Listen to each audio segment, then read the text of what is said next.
star patterns in Java. So we can do, so we have pattern programming in Java. So one such example is the right angle triangle star pattern. So as you can see here, we are having 5 rows total and we are printing the stars in an order, right? That is a kind of a pattern, right? Which is the pattern of a right angle triangle. So we have seen patterns so many times in our life. For example, the cap that I am wearing, this topi, it is also having the patterns of triangle.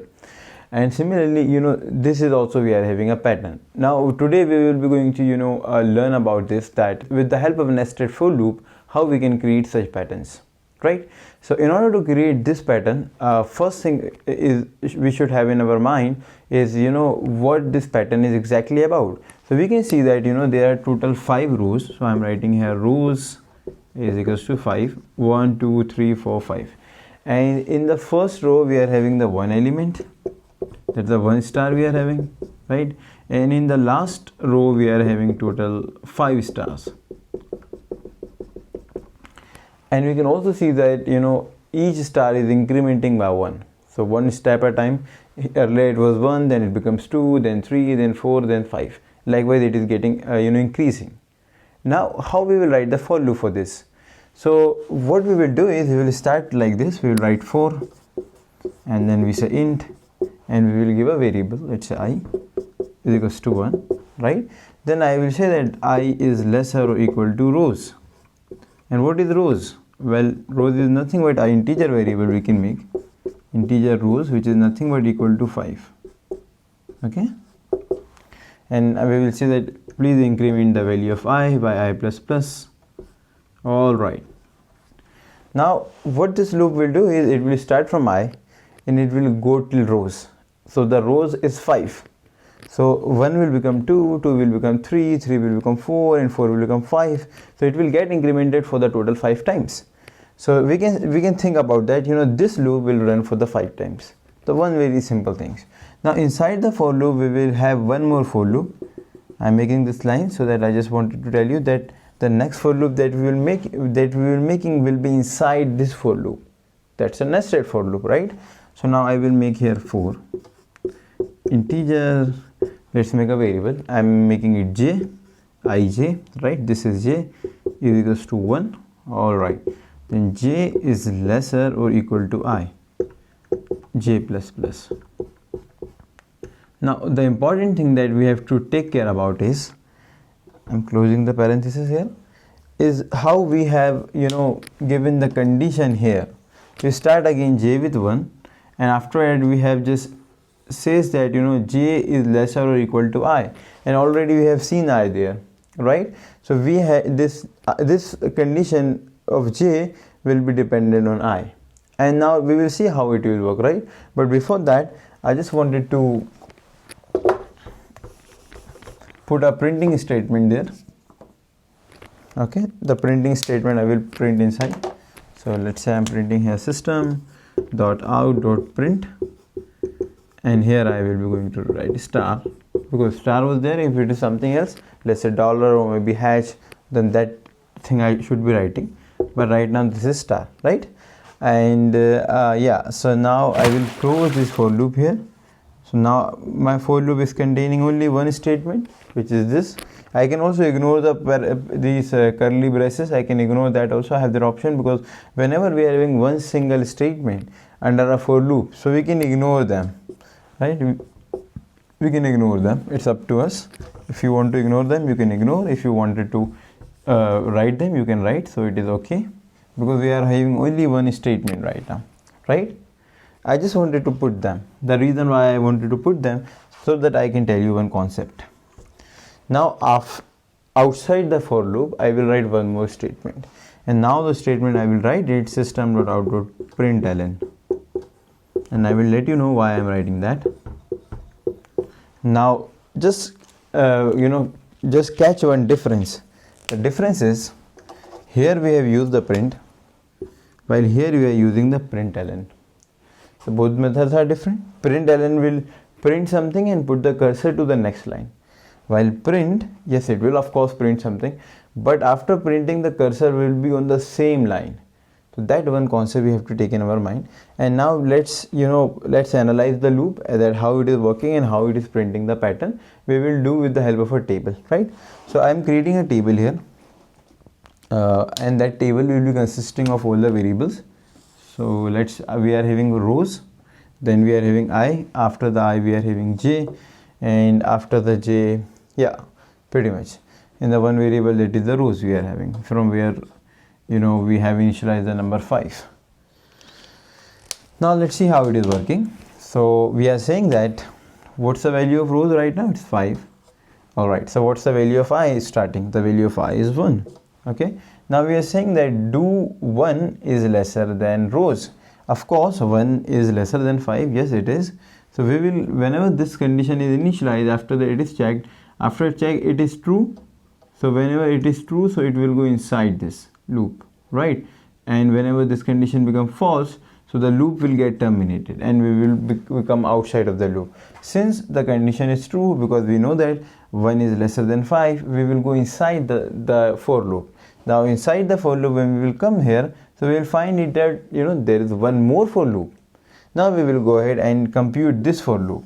Now what is this for loop? Well, it is saying that there is a variable who is 1 right now, the j, and j is smaller or equal to I, and we know that the value of I was 1.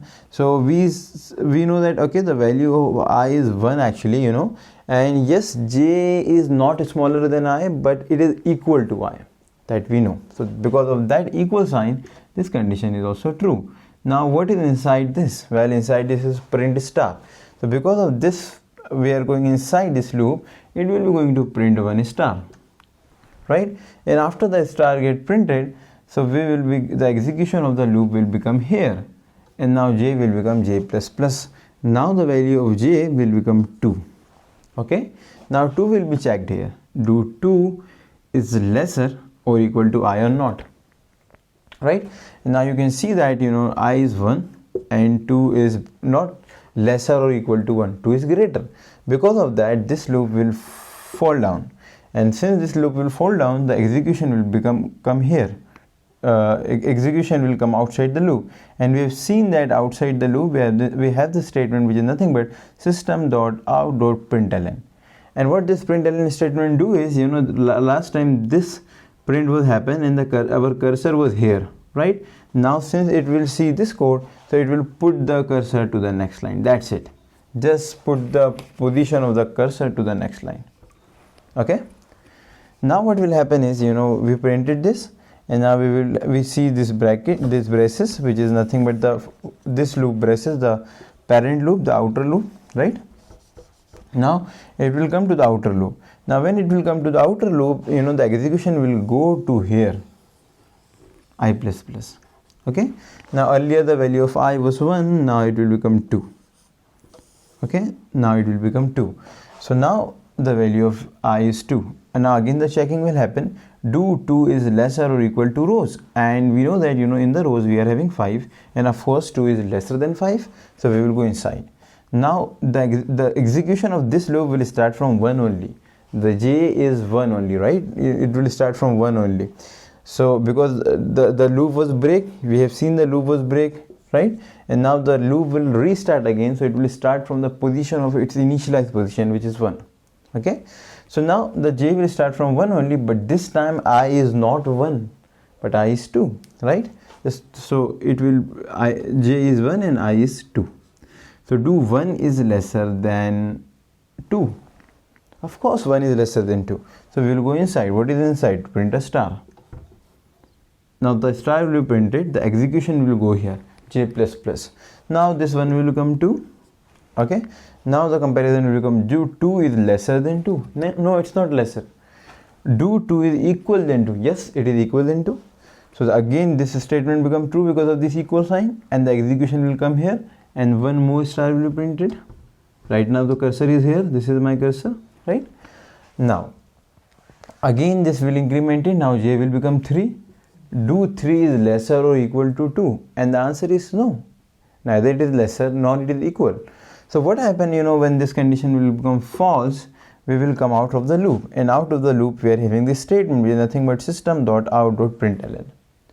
Yes, and because of this statement, the earlier cursor which used to be here, it will come down, it will come here. Okay, and after the cursor will come to here on the next line after the cursor will come to the next line, so the process will be, happen likewise again and again and again. So you can go ahead and what will be the process after this? You can just go ahead in your notebook, or maybe if you're coding on your computer, so you can do ahead and implement on IDE. This pattern will be, the execution of the loop will be, will be going to be same for all the rows. In the third row, it will be going to print the 3 stars. In the fourth row, it will be going to print the 4 stars. And in the fifth row, it will be going to print the 5 stars. Right? So that's the one concept. Now how this loop will terminate, how it will only print the 5 stars only, not 6 stars. Well, the reason behind that is, when the I will become 5, yes, and rows are already 5, rows values are not incrementing. When I will become 5, the 5 stars will be printed, that for sure. And after that, I will increment it and I will become 6. Now when I will become 6, we have seen that 6 is not lesser nor equal to 5. The rows value will never be changes, right? And here we can see that it is not lesser. So because of that condition, this loop will be false. And the execution will come out of this for loops. Let's say you are having a statement, this is system.out.println, and you are writing something here, exit maybe. So you will see that, this message exit will be going to come here. So that's a working of 5 rows right angle star pattern in Java programming language. I hope you like it. You please try to code on your IDE, and we will also make a separate video where we are coding this on our computer, right? So this is like a whiteboard explanation, and after this we will be going to do a coding video, but that will be the separate video. Thank you so much.